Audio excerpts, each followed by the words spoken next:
Hello, Detroit and the world. Welcome to another episode of Authentically Detroit, broadcasting live from the Audio Wave Network studios here on Detroit's Lower East Side, powered by the East Side Community Network and sponsored by none other than the Ford Foundation. I'm Orlando Bailey. I'm Donna Givens. Thank you for listening. Are we awake today? Yeah. Thank you for listening in and supporting our efforts to build a platform for authentic voices for real people on the East Side of Detroit. Candice, we want you to like and subscribe to our podcast on whatever platform you listen to us on. Remember, we drop a new EP almost every other Tuesday, and we have 3 very special guests in the building with us today.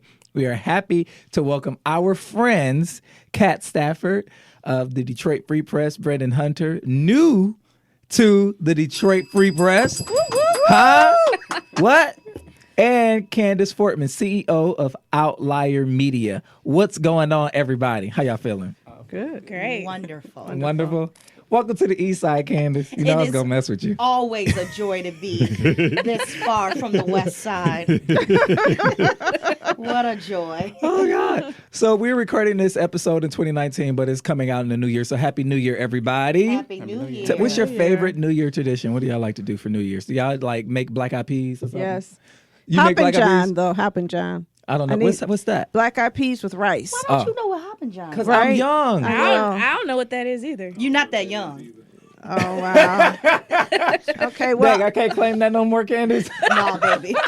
Hoppin' John is That's the stuff. It's black eyed peas with rice. Yes, delicious. It's real good. Okay, I know what that is. I just didn't know the name of it. Yeah, I didn't. Yeah. Learned a new thing. What do you do on New Year's Day or New Year's Eve? Well, I'm not going to tell you what I do on New Year's Eve. I want to know that. This is a family show. Oh, no. And my years, they change every year. I think this year I'm going to do a sleepover with some of my girlfriends. That's fun. And we're just going to do a lot of self-care and talk about the glory of God and those sorts of things over champagne. Over champagne. But the biggest thing is that I have to clean my house. Yeah. You know? Yeah. Yeah, you have to clean your house. You This is when you wash the walls and stuff, too. Oh, yeah. Yeah. You got to make sure you have some money in your pocket That's when you right. go into the new year. Yeah. And if you're a woman and still believe in sexist theories, then you should have a man walk into your house as the first person as the new year enters. You can't be the first person to walk into your house. Can you believe that? Can I be that man? You sure Can I cannot. walk in your house, Candice? No man, nobody will walk into my house before me. 'Cause I pay that mortgage. Kat, what do you do for New Year's? I just chill with friends, family, relax. That's my plan. I've had a long year. We know. Yes, we have. We've been a part of your year. I'm tired. Branden Hunter. I grew up in an old school home, so my grandma always said, go to church, Yeah. clean a home, get a good, nice, clean haircut, and keep some money in your pocket. That's right. Yeah. Start the new year off right. She raised Yeah. you right. She did. Grandma raised you right, man. I love it. I'm in church. I bring in the New Year in church, and then I Do you clean. all go into the new year there? Yeah. Okay. Yeah, and clean the house. And I attempted last year to make black eyed peas for the first time. I'm going to attempt it again Try Hoppin' John. this year. Okay. Yeah, the word attempt does not sound great. Yeah. in that Well, you sentence. know, There's Yeah. recipes. I will. All right, it's time Oh, for fresh off the. what about my weekend? You don't even care. Or my you know my what? New Year's Eve tradition. So it, yeah. See Donna, what go for happens. it. Oh, whatever. See, no, whatever. Donna tried to comfort me. Go ahead. Yeah. There are recipes. Excuse We me. are going to celebrate New Year's Eve at my sister's house. Nice. We usually do it with family, so you try to bring it in together, see how many children I can get to show up with me. They're all adults now, Yeah. so they might be bringing it I in think somewhere my parents else. are kind of going through this thing too about what traditions and things look like now that we are all grown ups and we live in various places and do our own things and have, I think, it's new for them, especially my mom. She doesn't like it one bit. People don't yeah. talk about it, but people might just a sense of grief and loss around holidays because you don't have little babies anymore. Nobody gets excited about Christmas anymore. All of your traditions where you used to decorate the Christmas trees to music. Everybody's doing their own thing, and you are not the center of their world anymore. And, that's good and it's bad, and it shows up on holidays. So you have to develop new traditions when you get to a certain age so that you have some way to be exciting and have fun. And so I've been working on new traditions that don't depend on it and let change happens. The only thing that is constant is change. You want to know what I think that would get the kids to the house? What's that? The gifts that we used to get back in the day. You know what I'm saying? You want some Get Legos? No, like Teddy Ruxpin? I'll take a bike. You know what I'm saying? It's time for Fresh Off the Press news that we are thinking about. This is our commentary on news items relevant to the city of Detroit. If you have news items that you want us to cover, you can send them to authenticallydetroit@gmail.com or hit us up on our socials at authenticallydetroit. Donna, Fresh Off the Press. Mysterious greenish yellow liquid gushing from walls on I-96 identified. Makes you glad you live in the city, right? Yeah. Well, it's the Teenage Mutant Ninja Turtles. Clearly. Well, that's true. That is how they were created. That is absolutely true. I love her. I'm a child of the 80s. So, That's right. So let's find out where it is, and we can send somebody there. Orlando, Branden, you want to be first in? Brandon's the neighborhood. Brandon's the reporter. Yes. Why don't you check it out and tell us what happens and see I'm if you good. have any extra powers? Somebody said don't put turtles next to it. So I did see that. Woo-wee. Well, I'm telling you, these people, it's so ridiculous. This is the Free Press reporting? This is a Free Press reporting. Okay. Sorry, Free Press, because we got two in this room, and I have to make sure I get it right. But it's terrible. We need to do a better job protecting our environment, and we need to do a better job holding people accountable who damage our environment. We only get one Earth. So we don't know what this is. Well, they do. They identified it. It causes cancer, and it can kill you. So good news. And it's going to take them a while to clean it up. Yeah. From what source is this coming from, though, this liquid? This factory that's next to the freeway man. had a leak, and they imprisoned the man. In fact, last episode I got this story mixed up with that one. They imprisoned the man who owned this factory for 1 year, and then he'll be free, and people will be dealing with the consequences for this action for years. And we don't even know what they are because there's concern it will get into the groundwater, and unfortunately, we cannot keep that groundwater away from Detroit. It's going to be, in places that we can't control. So hopefully they're able to clean it up and prevent some of the worst consequences. Fresh off the press, Democratic candidate Michael Bloomberg opens campaign office in Eastern Market. This is Micah Walker at the Detroit Free Press reporting this. So Bloomberg sees Detroit as a place to strategically open up an office. I want to shout out Philip Simpson for doing the artwork at Bloomberg's office. He did an amazing job. Phil is an East Sider from the Osborne neighborhood. I don't know about Bloomberg, y'all. Is he the stop and frisk mayor? Yes, he is. Yeah. And there's nothing stop and frisk. There's nothing about that's not racist and horrifying to me. So, sorry, Bloomberg, you'll never get my support unless you actually make it somehow as a Democratic nominee. There's just some things that are a bridge too far. He's buying his way into this. He can't buy amnesia. Eddie, y'all got a comment on Bloomberg? I do not have a comment about any presidential candidate ever, thanks to my job. But one of the things I do have a comment about is, can we keep presidential offices out of Eastern Market? Eastern Market is such a safe space. Yeah, in a neutral space where everybody converge. Yeah. I just want to buy tomatoes and artwork and wings at Cutters. That's all I want to do in Eastern Market. She from the old school. She said Cutters. Yeah. What else would I call it? I love it. Yeah, let's keep that place political free. Well, at least he sees value in making sure that he has a presence in Detroit, That's unlike fair. other presidential candidates in the past. I mean, Hillary Clinton came to Detroit the day before the election. She realized at the tail end, this isn't, I mean, it's strategic, but people who look at black voters as strategic and as opposed to as being valued don't really matter to me. Anybody can look and see that Hillary Clinton didn't mobilize black people and didn't mobilize cities. That's simple math. But I'm really looking forward to somebody who actually cares about black people and cares about what happens in our community. And he's running against a progressive agenda. Let's keep that in mind. He thinks that the Democratic Party has gone too far to the left, and so he's running as a corrective for those people who believe in, capitalism as it is and don't believe in wealth taxes because that is un-American. So I think that... and he has a lot of anti-Trump rhetoric. Sure. That's the other thing that Well, that's the only thing I see. I don't know what he so believes does, in. so does Amash, okay? So does But I'm just saying, like memes and stuff. Like, I don't know what he wants to do. All I see is that he's super anti-Trump. That's what I'm saying. And so it's like, well, being anti-Trump, unless you're for him, is pretty obvious. I need somebody who is for my people, and I haven't seen that in a while. And so, welcome to Detroit, I guess. But I do agree, I don't want him in the Eastern market. I really don't. And it's annoying to me seeing people gush over this man, acting like he's a celebrity because he's a billionaire, and acting like, he has something to offer. There's still this mythology that businessmen know how to run America, even though businessmen crashed our stock market and businessmen crashed our housing market, but we still look up to them. So, and Donald Trump, the so-called fake businessman, has imploded our economy. And I know that we have members of the media here who don't want to comment on presidential candidates, I'm assuming. And so we're not going to put you on the spot unless you want to be there. It's all good. I'll just say that I think for any Democratic candidate to win, when you look at the state of Michigan, it's a battleground state. And I remember in 2016, I was one of our reporters that was on the ground, and I was at Hillary Spoke in Macomb County. And at that point, I could just start to feel the tide turning. And we'll probably get into a little bit of this later on, but as a Black journalist, I feel like I was kind of keying in on some things that my colleagues were missing.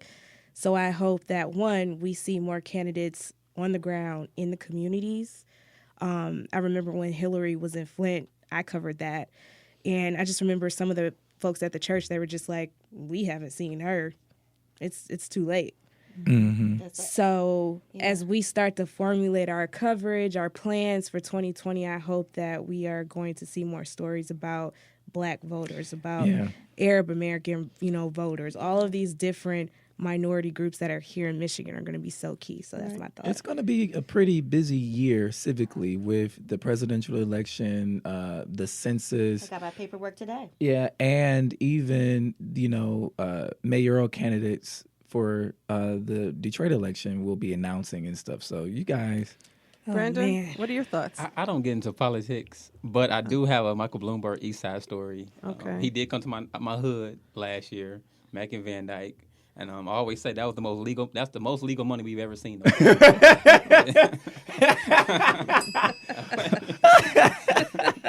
love it. I like it. I think that what's really disappointing, though, is the lack of focus on Black issues in the debates. It's as though people understand our value in terms of voters, and they think photo ops work. And I'm all about issues and policy. I don't really care about whether or not a person likes me, but what kind of policies are you proposing, and what impact will those policies have on the communities that I love and the people I love? Well, go ahead. I was just going to say, a big part of the questions that you hear in debates, though, they're coming from producers. Like, there are a whole sets of producers in the back, and the question would be, who are those producers that are writing those questions, right? I don't know how to answer that. That's why she's I'm not here. going to Absolutely. assume the answer. That's been one of my main frustrations with all of the debates. I feel like, I'll take gun violence, for example. When they talk about gun violence, it's always through the lens of mass shootings, which are tragic. But what about the violence that's happening in the communities? There's not that much discussion about that, except for when, we had a bit more diverse candidate base on the stage. It would come up every now and then, but still. Or what about, climate change? How is climate change impacting Black communities? Look at Detroit. We have the most, polluted zip code in the entire state of Michigan right here in Detroit. Right? And even housing those who are most marginalized and oppressed among us. So when the big Democratic presidential debate came, Free Press called me and asked me to do a video about issues that I would like the candidates to talk about. So, folks, I was in great company. Folks with Kim Trent, myself, China, just a lot of folks. And one of the things that I brought up was nobody is talking about the housing crisis that we are in America right now. And Free Press blasted all of our videos. Who was producing that show? Because nobody picked up any of the questions or any of the concerns that we brought up. But the thing is that we have to at least partially hold Tom Perez accountable as the chair of the DNC. Tom Perez came to Detroit last year with my friend Keith Ellison, and when he came, I talked about housing, and other people talked about housing, and he just blew it away. And so to a certain extent, the producers are also looking to Tom Perez to help establish what kinds of conversations they want to have. Remember, they were going to have a debate on climate, and there was a statement that if you participate in this climate debate, you will be in no other debate. The message control that comes from the head of the DNC is killing our party and really damaging our people. And then when they ask questions about the environment, they ask two people the questions, and then they go on to another question, as if I don't want to hear what all 17,000 people have to say about racism. They only ask two people. And so it's tokenizing our concerns. It's like we're going to do it because we don't, but we really don't care about it. They will spend hours talking about Medicare for all, which is not going to happen unless there's legislation passed. You know, it's like one of those things where tell us the details of your specific policy proposals. None of them matter, right? You have to get elected president, then you have to convince Congress to write bills that match your specific policy proposals, and all of them will change. And so we're splitting hairs over here while not dealing with all of these other issues. And then the constant pitting of the candidates against each other is really problematic. Well, arguably, debates are not the best way for us to be discussing these issues. So it's a matter of if this is even a thing that we should still be doing. If what we care about is informing people. Good point. I would argue we don't care about informing people. We care about the show, right? Agree. We care.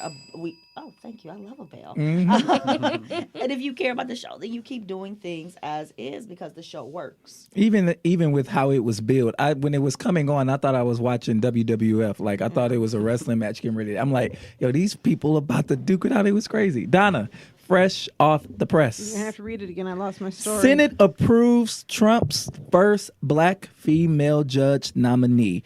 This is Keith Lang at the Detroit News who's reporting. This is your friend. She's my sister's best friend, Stephanie wonderful. Dawkins Davis, and I've known Stephanie for years, since they were both working at the U.S. Attorney's Office. And she and another friend, Dawn, formed this group. They called themselves the Supremes, and they used to actually perform every year at the Christmas parties. Whenever we had parties, and my sister couldn't sing, so they just sang over her. They all danced. So she's a friend of the family. I've seen her over the years, and just a really sweet person, a really good person who, very Christian person, faith-led mother with 3 kids, beautiful family, down to earth. And this could not happen to a nicer person. And it kind of is upsetting to me because this is a first, not the first since Donald Trump, but the first since 2015, black woman to be appointed to a federal bench. We didn't have enough black women being appointed to federal benches under the previous president, right? And so this is the first one since 2015, and it was really Senator Stabenow and Peters who worked together to leverage their voice to ensure that a black woman got on there. That was them. This was not Trump. He didn't want her. And the thing about it is she's so highly qualified. If you read her biography, she's so highly qualified that they didn't need a roll call vote. They just did a voice vote, and she was in. Wow. The other thing is that when Stephanie worked for the U.S. Attorney's Office, she was a deputy director under Barb McQuaid. And in that position, she represented Detroit, the U.S. Attorney's Office in Ceasefire Detroit, which was the effort to stop gun violence in certain zip codes in the city of Detroit. Still going working on. very closely with a number of community activists. And so she knew a lot of people in the community, spent a lot of her time just doing good work. So we have a friend in the federal bench, and that's a wonderful thing for me to see it happen. Congratulations. Yes. That's amazing. And I just want her to get more attention and more recognition for what she did. It's black history. It's black women's history. Some people have been really criticizing black women who step out as leaders, but this is a woman who deserves her recognition. And so I'm going to sing it as loud as I can, as often as I can. Well, here's a list of good women, good black women coming up, so maybe she'll make that list. It is.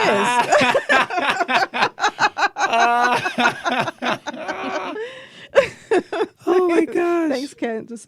Orlando, fresh off the press. Fresh off the press, Detroit police probe yields allegations of widespread corruption in drug unit. George Hunter from the News is reporting. This is troubling to me on many fronts. So this is the narcotics unit, and we are talking about maybe going back over 10 years of corruption in the narcotics unit, running unofficial criminal informants, falsifying warrants, and witness testimony and getting folks locked up. So, two things. Is it problematic that the Detroit police is investigating itself? And then number two, I haven't heard a statement from Mayor Duggan about what's going on in his police department. Oh, maybe there's three things. And is Kim Worthy going to talk about looking into any of the cases that she has tried that has come out of this corrupt department to see if people need to be vindicated? I'll just add one more thing real quickly, and that is that this connects to me to the story you shared last episode about William Barr. In the heightened presence of the FBI, heightened presence ATI, of crime to restore crime reduction order. operation in Detroit. What's it called? Operation. I'll tell it to you in a minute. Hunt them down and kill them. I don't know. Oh, Jesus. Operation Relentless Pursuit. Yeah. Oh, same thing. Anyway, when you look at To restore order. When you look at relentless pursuit, who are you pursuing relentlessly? First of all, are you pursuing criminals? And what are criminals? Are criminals people who are convicted, or are criminals people who just look a certain way? But when you see what these officers did, a lot of times there's always, with corruption, there's always the framing of innocent people. And, in addition to them engaging their own level of criminality. And so I'm really concerned by the lack of control over law enforcement officers in general. Yeah, and Chief Craig did a press conference when this was first released, and he said that there may be more. It's this is just weird to me because I've seen something like this happen in other cities, and then you see people like getting fired and stepping down. Like everybody is just in place, and I haven't heard like anything else from anybody. I don't think the mayor has spoken on this or our prosecutor, and I think that. Craig did say he was disappointed. Yeah, he did. He did say that. Strong words. Well, that's something. So more to come on that, guys. That's mind-boggling to me. Our prayers and thoughts are with families who are affected by this, who have loved ones who are incarcerated by a corrupt segment of our Detroit Police Department. All of our Detroit police are not corrupt. I just want to say that. And this is not a moratorium on them. It's a moratorium on this department and the people who have been operating in an unethical way. Well, and when people are unethical within the police department, it puts all of the police at risk. It and does. it also really poisons the relationship between police and the community. Absolutely. Because it takes cooperation between police and community to solve crimes. Yeah. And I was just going to say, one of the things that has been so remarkable in the neighborhood that I live in, on whatever side of the city it is, has been our relationship with our neighborhood police officers. It is such a really, it's a really great relationship. Yeah. They come to our community board meetings. They're accessible. We even had an issue where there was a dispute between two neighbors, and they came in and did an intervention. Yeah. Being able to build those sorts of relationships of trust are extremely important. And like Donna said, when you have these sort of issues happen, it tears at that trust, right? It does. And we don't want to have that happen, which is why accountability matters, right? Yeah. do you remember the Blue Pigs? Oh, yes. Remember the Blue Pigs I used to remember come to your reading about school? it. That was a good Oh break. my goodness, Yes. it sure was. They were like great musicians. Yes. They come to your school It and was a play and police perform. band. And they're all in uniform. We had BTB. I don't know. Oh, that must have been the new generation. That was the new generation, yeah. I had BTB. Oh wow. Yeah. That's really But unfortunate. the fifth precinct also has some of the best cops. Our neighborhood police officers are amazing. I sit on the community relations council, and I get a report on the instance of crimes every single month. There are police who are doing a great job. They the 5th Police Precinct also has a big giveaway, back to school thing at Chandler Park every year, where they raise money National for Night Out. families, National Night Out. And so I'm not thinking of that. I'm thinking about something else. Okay. It's during the day. And I was there at Chandler Park and listening to some of the police officers talk about the amount of philanthropy they engage in on their own to take care of the community. And these stories really harm them. But I think that when police officers engage in misconduct, it's important that the police crack down and make it very clear that they take that criminality as seriously as criminality on the streets. And they end their police no snitch rule, and they start snitching on each other and telling the truth. That's it. That wraps up our Fresh Off the Press segment. If you have any stories and news items that you would like us to cover, please hit us up on Facebook, Instagram, and Twitter at Authentically Detroit, or send us an email at authenticallydetroit@gmail.com. So in our discussion this week, we have Candice, we have Brandon, and we have Kat, who we're probably going to bill as a co-host because Kat is always here. Like, Authentically Detroit with Donna, Orlando, and Kat. Seriously. Thank you for being a regular guest. About the demographic makeup of our city versus the makeup in our newsrooms. How our stories are getting told. And to learn, and then I guess I want to ask about how are we closing the gap, or what mechanisms can we put in place to close that gap, because we know there is a gap. Shout out to the Free Press for coming up on a win and snagging Branden Hunter, formerly of the Michigan Chronicle. We got 2 East Side journalists in the building right now. I can't stop smiling, man. Yeah. Yeah. And so, Candice, you've done a lot of thinking and a lot of talking about this around the makeup of newsrooms. What seems to be the root cause of what we're seeing right now? Oh, there's so many root causes. There isn't just one root to that tree, right? So a big part of it is that if you look at who is hiring at the top of our traditional, especially traditional and legacy organizations, they do not reflect often the communities that they represent. And so if your hiring body, and we often hire inside of institutions based on who we know, right? We go to conferences and we go to all these news events. And when you go to those news events, you're going to see some of the same folks. And those folks often are not people of color, right? And they're more often than not Black people, right? And so if those are the folks who are getting to those folks at the top, you get the results you get, right? But this is also, and when I say there are many roots, this is also about training, right? We also had a incredibly rich high school journalism program in this city for years. Did we? I don't know how I missed that. Yes, one of my favorite things in the world was the day I got to go down to the Detroit Free Press and they used to do this one-day competition, right? Where you would do this competition in order to become an intern for the summer in their newsroom, right? Like, that was a thing that happened in this city back when I was in high school 10 years ago. Oh, okay. That's what it is. Yeah. I was in high school 10 years ago, and we didn't have that. Oh, okay. So then it was 20 years ago. Yeah. Oh, my bad. I'm sorry.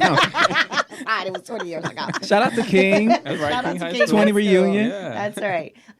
So you get into issues like that, but also, and let's call this what it is. We live in a country where white supremacy is rampant, and white supremacy is an energy. And it impacts all of our institutions, right? It impacts how we think about the work that we do. It impacts who we hire. It impacts who gets to hold power in places. And you see that at you see that in any institution, and you certainly see it in journalism. We are not immune to that, right? And so the answers are nuanced, because the answers to racism are nuanced, right? It's not just one answer to that question, right? And so, like, when you sent me that text message, I was like, oh, I don't know, because this is a big conversation, right? And we have a little bit of time to have it, and I don't want to take up any more of that time. But this is a really big conversation that has a lot to do about who holds power, but also what we decide the news is. Van Jones talks about 4 pillars of power in America, and one of those pillars being narrative and who gets to cascade narrative. So, Kat, we've heard from you a lot this year, and I'm interested. I'm trying to frame the question in this way. How are you taking back that control of the narrative in your reporting as a Black woman? You talk about this dichotomy or this duality that you live in, being born and raised in the city and reporting on your city, but also hearing and seeing a lot of the pushback that you get for the kinds of stories that you report. What's going on? How are you controlling that narrative, your narrative? That's a great question. For me, first of all, being able to report in the city that I was raised, born in, it has just been a phenomenal experience. Nothing is like it. And I think having that foundation, knowing the city in the way that I do, has bolstered my reporting. It has equipped me in a way that I think kind of gives me an advantage in terms of being able to tell the types of stories that I do, being able to connect with the people of the city. And I feel that that is something that every single newsroom must have. You should have people in the newsroom that, one, like we've already established, reflect the community. Detroit is what, 79% African American, depends on who you ask, which census numbers you're looking at, but majority Black. So why aren't our newsrooms reflecting that? And, you know, for me, I have just made it my mission, especially this past year, to really make sure that every single story that I have, that Black people are centered in the story. Facts, the data, everything else is wrapped around it. I love that. Because those are the stories that need to be told. Those are the stories that are lacking. And that's why when I found out the editors had their eye on Branden, I was so excited because we need that in our newsroom. The Free Press just got a little blacker. A little bit. Well, you know, not just Blacker, but I want to shout out the Free Press for also having young voices, Exactly. young Black voices, because I think a lot of times all of the narrative is coming from people my age and older who really want to talk about the Coleman Young era as, you know, paradise, and everything fell apart since then. And those of you who grew up in Detroit have a specific way of looking at the city that people my age don't see. And so, Branden, I'm interested in your perspectives on how your work with the Free Press will differ from your work with the Chronicle. No, that is going to be very, very interesting. People always asking me that because, of course, working for the Chronicle, it was all about Black people, right? Right. Black businesses, you know, Black schools, Black prominent people. That's what it was all about. And so it is going to be a little different writing for the Free Press because everything doesn't have to be centered on the Black people. But I believe majority of my work will be because of the city's what? Majority Black, right? And so I believe they hired me to get those stories from the neighborhoods about Black people. You know, being from the neighborhood, who knows the city better than somebody from the city? And so it may not vary a lot, but it will vary a little bit, yes. Yeah, I look at real quickly, the nuances around this, though. And Candice, you can probably back me up on this, because it's not just about having Black people in the room. White supremacy is more complex than that, right? It's the type of Black voices that are allowed. And so when we police the type of Black voices that are allowed, there are certain people who still are not being heard from because they don't speak a certain way or they don't think a certain way and they have not been trained a certain way. So how do we make sure that you guys are using your platforms to amplify not just the voices of people like us in this room, but people who never get to these rooms? You want to? Well, I'll say, you know, a lot of the stories that my sourcing is intentional. The people that I quote in my stories, I always try to get out of the newsroom. There's nothing worse than a reporter that's sitting at their desk all day.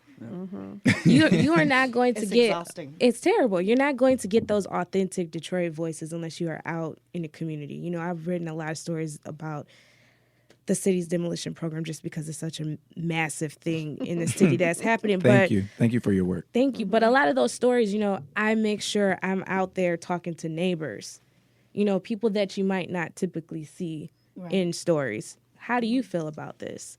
Who are the most impacted by those exactly. stories, And right? those should be the about voices that are in the story. Or, you know, in terms of experts, I try to identify some diverse experts because journalism's dirty little secret is everyone loves to call the same people. Person. You will see the same person quoted in every single the same story. Nonprofit leader. The same nonprofit, the same business, the same pastor, Yes. the same everything. Talk about it. I just think it's important to have, once again, once you have these diverse reporters in the newsroom that have these different perspectives, you're going to get more variety in the storytelling, more rich storytelling. And I appreciate that because sometimes you have reached out and said, who can I talk to? And used me as a conduit to other people and not said, Donna. Shh, don't tell nobody. Okay, I'm sorry. No, all call But I you, okay? never have any ideas. And so I say, I don't know anybody. Donna doesn't know people, I guys. don't know anybody. And I never, anyway. Candice, you're going to say something. But I was, if you look at your sourcing, right, as data, and you actually write it down and chronicle who are you reaching out to, right? That is a simple way to figure out who you are actually depending on most to tell stories, right? And this is especially true coming out of radio. Like, that was a really important tool to have, right? To be able to say, who have we interviewed? Who have we already booked for the shows? Who have we already written about this year, right? And who have we not written about, right? Yeah. What stories aren't we telling? Right. And being able to hold that up. Exactly. But that, and so for us at Outlier, this is why we have this two-way communication and why it is so important, right? So we give information out for free about housing and utilities in the city. But the thing that allows us to do is for people to directly reach out to us and say, I don't need your information. I need to talk directly to a reporter, right? And within 24 to 48 hours, someone will reach back out to you from our newsroom, right? And by our newsroom, I mean the two people in our newsroom. And so we have a very small team. Small but mighty. Small but mighty, Absolutely. right? And so that allows us for anyone to become a source for us, right? We are not thinking about your power, your position, your place in community. We don't care if you're the Block Club president or if you rent your house, right? That doesn't matter to us. What matters is that you have a story and we can help you fact check that story, help you get information about that thing. And then if it's something that needs to be given to the wider audience, figure out how to put it back out there to help other folks. You mentioned something earlier about representation, and I jotted down a note because here's the question. Do journalists represent community? Are we supposed to represent community? Anybody who wants to take a stab at it? I don't know anybody who loves the East Side more than me. More, come on and now. Branden comes a close second. Come on now. Hey, I'm the alderman of the East Side, okay? And you know why I say that? Because I don't want to say mayor, right? Because I don't want to offend anybody. So I say alderman because they may not know what that means. Yeah. So I say it's still a representative of the East Side. So I just say alderman. How important is it that journalists represent the community? I think that we're getting into this conversation a lot right now in journalism, right? Especially the conversation about objectivity. Ooh, it is Lord. something we are talking about a lot as a internal community, right? I have said for a while that my motto is, I do not walk into a news space with my citizenship at the front door. It follows me, right? My position as Black Club president follows me. Growing up in a church on the west side of Detroit follows me. Going to Detroit public schools follows me. And it is foolish for anyone to think that their history does not follow them. Of course it does.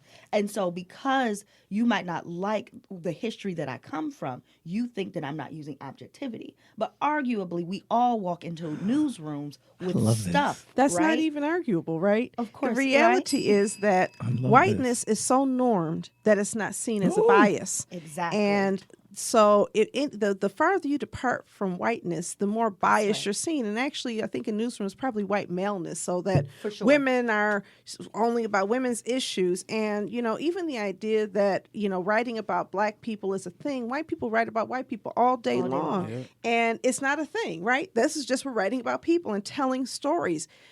There's something interesting going on, and Candice, you kind of alluded to it when you came in here before we started. There is this whole concept of a poverty task force for the state of Michigan, which I think is phenomenal. Let's start studying how to address poverty in our state, and let's bring some experts to the table. But the real question is, who gets to represent? Who is the right spokesperson about poverty? And, it's so silly to me because there is no one right spokesperson about poverty. There is no one profile of a poor person. And there's You have people who know the policy of it, people who understand programming, people who understand through lived experience. And it seems to me that it's the culmination of all of those voices working together to give us that true picture. That's right. As Black people, we're supposed to represent all of us. The Black community is like me and all my friends. And so we get these distortions in there. And too often, the voices that are suppressed are people who are, living in the community who are not at these polar extremes. You'll talk to the homeless woman or you'll talk to the executive director, but you're not necessarily going to talk to a person living on the block who is working poor, maintaining her home. You know what I mean? It's like we're not really getting to these full stories. And I'm kind of also wondering how you guys see the news media being able to inform the voices and understandings of people who are part of that poverty task force so that we don't rely on that one leader. Ooh, that's a big question. I'll take it from this view, right? So part of what you get, for instance, if you text our platform, is to find out if you live in a house, if your landlord is paying your property taxes on that house, right? Wow. That's really important information for people to have that are renting in the city, right? If you are living check to check, being removed from your home in short notice is going to change your life, right? And so it is why we think information is powerful, right? Narrative is important. I will never say the narrative is not important, but when I am in a situation where I'm trying to thrive in a place, or I'm sorry, trying to survive in a place, information is powerful. It allows me to hold the people and also myself accountable for my place, right? And so I would say that the first thing we need to do is to be able to get information to people to help them move out of situations, right? If they don't have information to help them, then even if we're collecting information from them and not giving anything out as like a flow and ebb, then what are we doing? Right, and that's what I fear often comes out of things like task force, is that they collect a lot of information and then they don't disseminate that information back out. Extractive relationships. So the person, we had a press conference at our office on what is it, December 18th, something like that. We had a press conference in our office, and Governor Whitmer was there, and so she wanted a person to speak about how our organization helped her. And what she really talked about is how we connected her to all the resources that she needed to navigate her way out of poverty. And so I think that people don't want to be studied, and I think that's kind of what you're getting at. People want to be seen and have their seen issues then acted on. So we're doing more than just talking about you and commiserating over your lives, but actually coming up with specific policy solutions. And that's where my bias is always going to be towards policy, because policy is how you change systems. And we need to make sure that there are systems to ensure that people have housing, that people have food, that people have access to jobs, and that means some level of personal stability. We need mental health care out there, right? Anybody who is working in Detroit understands that there are a lot of untreated mentally ill people. Ride the bus and or walk down any street and you can see some evidence of that. And we talk about this a lot, that the prison system in the U.S. and especially in Michigan, the prison system is the biggest mental health provider in the state. And so when we start talking about this multifaceted problem, it seems to me as though we need multifaceted solutions and conversations. And then we need, and I think it's something that Kat does perfectly, quite honestly, is that then we have to hold those systems accountable, right? Because even people build good systems, right? And unfortunately, people have to run those systems. And people are flawed. We are all flawed, right? And so we have to consistently hold those systems and powers and people accountable for doing the work they've been charged to do. Absolutely. Right? I would love to just jump on accountability in thinking about it through the reporting lens. Investigative reporting is the toughest thing I have ever done in my life. And it is also the widest space that I have ever been in. It's like when you look at journalism as a whole, we know there's a diversity issue. But when you look within that small umbrella under investigative journalism, it's even worse. Yeah. I was at an IRE, which is Investigative Reporters and Editors Conference, this year, and I was just stunned by the lack of us in the room. There were some there, and people were saying, "Oh, this is the most we've ever had before," and I was like, "Wow." I was at that conference too, and yes, it's a lonely place to be, but I would love to see more of us go into that reporting route, because it's so important to hold these systems of power accountable. Because oftentimes when you think about housing, when you think about just in the city, water shutoffs, who are these issues impacting? And it was something that was lacking in the city of Detroit. I remember the investigative reporter from Channel 7, Steve, I forget his last name, and Cheryl Choten. I mean, in the news media, we saw it, especially in the Kilpatrick administration. And in this administration, investigative reporting just seemed to have gone away. And so when you started reporting on the stories that you were reporting on, I was like, number one, she's brave. Shout out to her. Right. But then number two, thank God that somebody everybody is doing this very important work. I want to go back to something that you said, and I know we got to wrap it up. Both of you said something that was pretty dope about you not really having the ability to be agnostic because you are the sum of your experiences, and you being intentional about sourcing, creating sourcing from Black folks in the city of Detroit. And I want to talk about how else are you guys using your platform to amplify the voices of those who reside in these communities, who are directly affected by some of the policies that we report on, that we talk about, and some of the systemic issues and white supremacy and stuff that you talked about, Candice and Kat, or Branden. Branden has created Black Detroiters, a platform about Black. Amazing. Can I just shout out to Branden? Because, I've met him once, but I see Branden everywhere. I was out there. When you're at an event, you see Branden. Branden is just in the community, making sure that the community is seen and heard. And I really do want, in addition to that question, for you to answer what that's like and how you see yourself carrying that forward with the Detroit Free Press. Well, I love Detroit. Everybody know that. It's not just the East Side. I love all Detroit. So I created my Black Detroiters history page.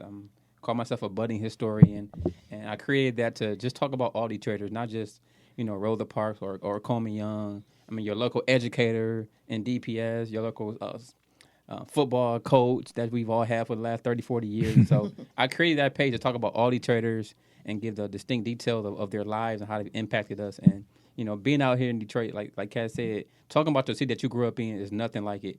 Talking about every aspect of it, and people love me. I get love from the people, and I want to do nothing more than to talk about the city of Detroit. And so I had a great time doing it for the Michigan Chronicle.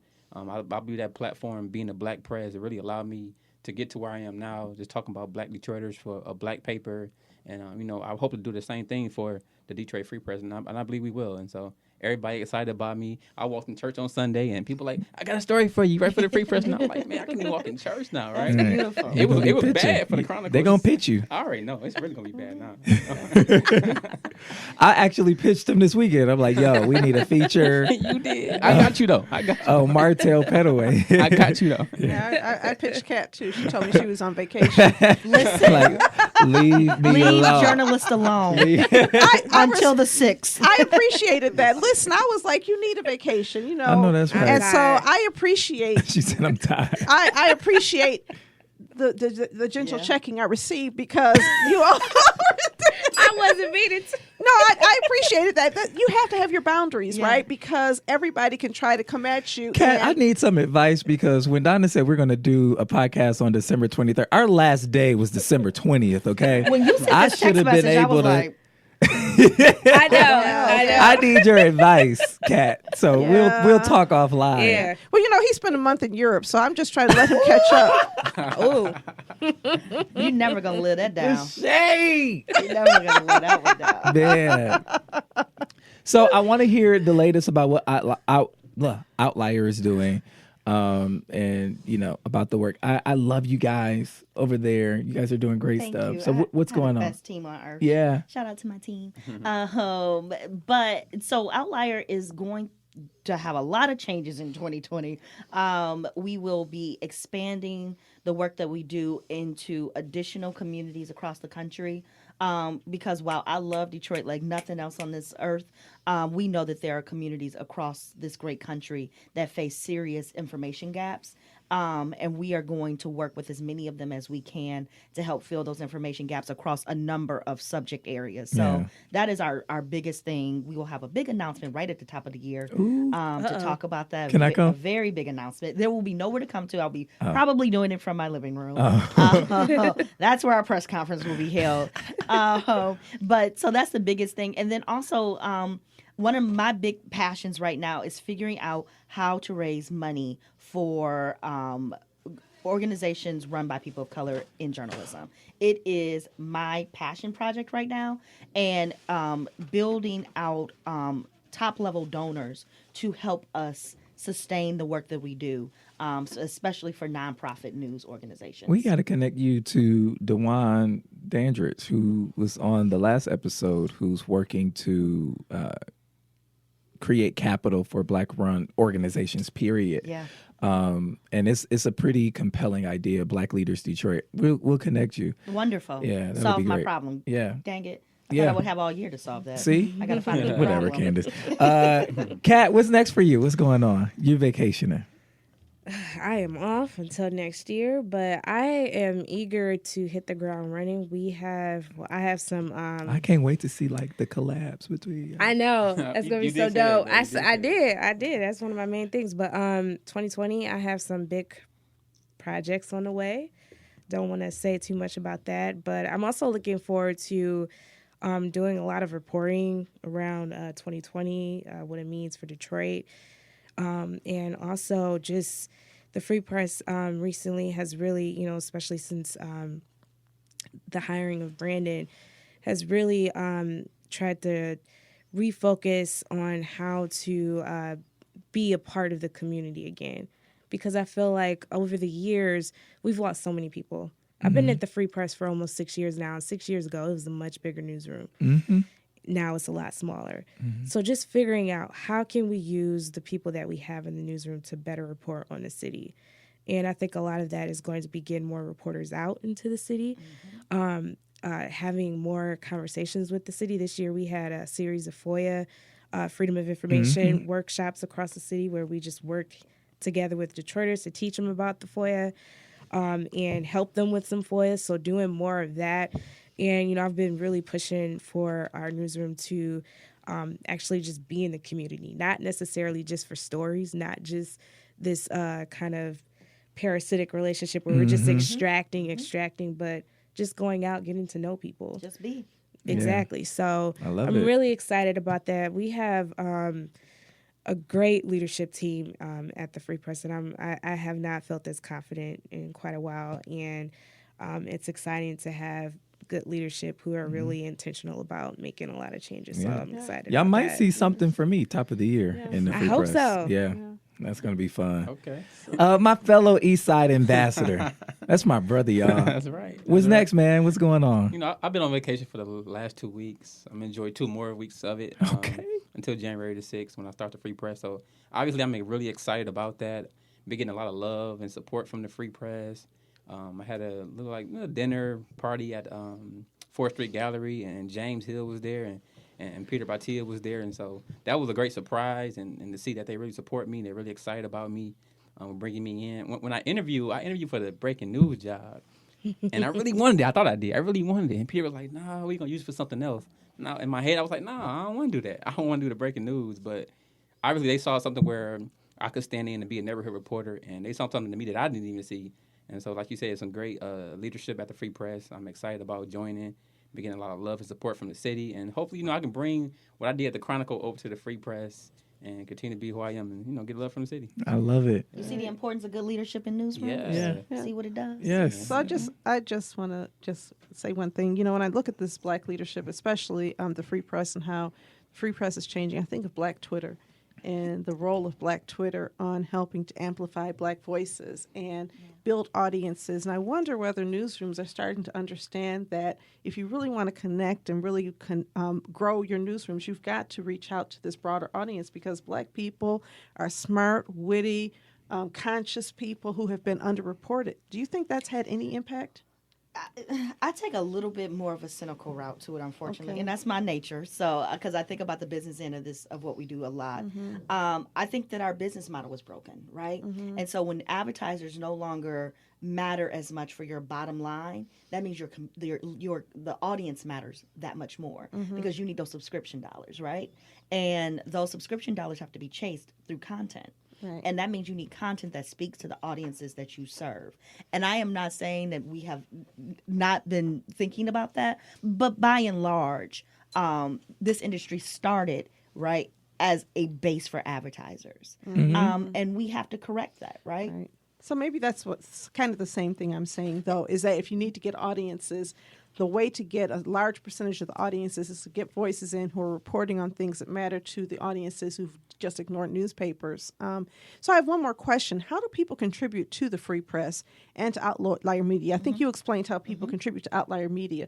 But what about people in the community who are underrepresented? Seeing as you have a smaller newsroom, is there room for citizen reporting to the newspaper, do you think? That's a good question. Yes. Can they write opinion? Yes, yes, yes, Yeah. there is. Yeah. Yes, there Yeah. is. Well, I for mean, I citizens. know Opinion when op-eds. people are invited in, but what if somebody wanted to invite themselves? So we have Jewel Guapwani, who's our new engagement editor at She's the Free amazing. Press. A lot of the work that she's been doing for the past several months is figuring out how to, it goes to the pipeline issue.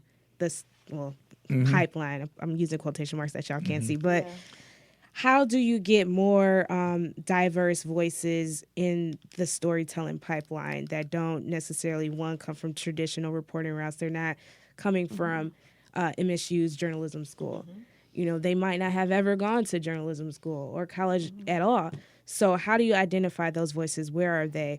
That's been a lot of what she's been doing. So I'm hoping that we start to see more of those voices from the community in the Free Press, whether that's even us doing, you know, any sort of workshopping. What does the Free Press look for in story pitches? You know, stuff like that. I'm hoping to see, I'm Nice. confident we'll see more of that in the new You year. know, you have a couple of journalistic efforts, Riverwise Magazine. I was gonna. And Ken Coleman is working on an Absolutely. initiative. Do you remember with what that Detour is? Detroit? Yeah. Yes, Yeah. and Detour Detroit. And so I think connecting the dots and making sure that voices get heard and that eventually some of them can make their way to the Free Press platform and some to the Outlier platform. And some Which of is them the Free Press to- platform because Oh. we've published in partnership. So Oh, right. Collaboration is Oh, going to be absolutely. huge that's in the only way we're 2020. gonna make it. Right. That's Only it. way. Okay. Speaking about Jewel, I spoke to some interns at the Free Press in July, I believe, July 15th. And when I left out, she introduced herself to me and gave me her card and said that, you know, let's work. That was in July. And then like November or whatever, you know, got hired by the Free Press. And so we talked about, you know, hiring journalists or getting She's people serious. from the city. Yeah, Jules she was was serious. serious. And Yeah. Kat talked about it and, Yeah. and it came to fruition. Yeah. She's serious. Yep. So shout out to the Free Press. Yeah. Shout out to the Free And to Press. Outlier. And to Y'all are Outlier amazing. Media. Shout out to Candice for really taking this on in such a big way. I know. It's, we really appreciate. I saw you the first time. I had not even met you. I think I saw you at a Ford Foundation event at the Charles Wright Museum. Oh, yeah, and that's you were right. talking about Black representation in media, and so to see you doing She's what so you're doing powerful. now, right? Yeah. Because I remembered She's you, you know, and I see a powerful. lot of people talking, but I remembered you. That's Your right. voice was so fresh and so Yes. strong, and really moved me. Thank and you. so to see you in this role right now is really I exciting. care very deeply about this. This is not a song for me. I care. And I very just deeply. want to say Candice is so amazing. She is. She is. She is. Oh, guys, You know, now look here. no, No, seriously, you're going to let no. us finish. Yeah, you are going to listen to this. So one of the things is, you know, when you have this shrinking newsroom, you lose people that you have who you could go to for advice. And Candice has been that person for me, and I appreciate that so much. It's so important to have another Black woman that you could lean on within your own industry for advice, venting, gossiping, all of that. So I just kudos to you, kudos to Sarah, Caitlin. The team is amazing, and they are so passionate, and it's just great to see that in the city. My It's so leadership- good to like have, you know what's dope? When you have someone that makes you proud to be something. Like when you have a conversation with Candice, like I am proud that I went to journalism school and that I'm a journalist. I'm not a practicing traditional, you know what I mean? But like I have that credential. I can say that I did that. Candice makes you like just super proud to be doing and to have done like what we're doing. It's just like, it's like an actor. Like if you see Denzel, you're like, dang, like he inspires me. You know what I mean? It's so. Met Candice, we were a part of a Place Lab delegation fellowship together. We were going to Chicago, it seemed like for a while, like every other month, day. every other day. And I was like, okay, we're gonna. It worked out real easy. It did. It was real easy. It was real easy. But I thank you all. This is all very kind. My entire motto in life is based off Nino Brown's famous words: we all we got. CMB. It is my entire philosophy on leadership. We all Right? It comes from New Jack City. So Yes, I was raised in a household of women who ran block clubs, right? My mother was a president, my grandmother was a secretary. Community has been the most important. I've been in a block club meeting my entire life.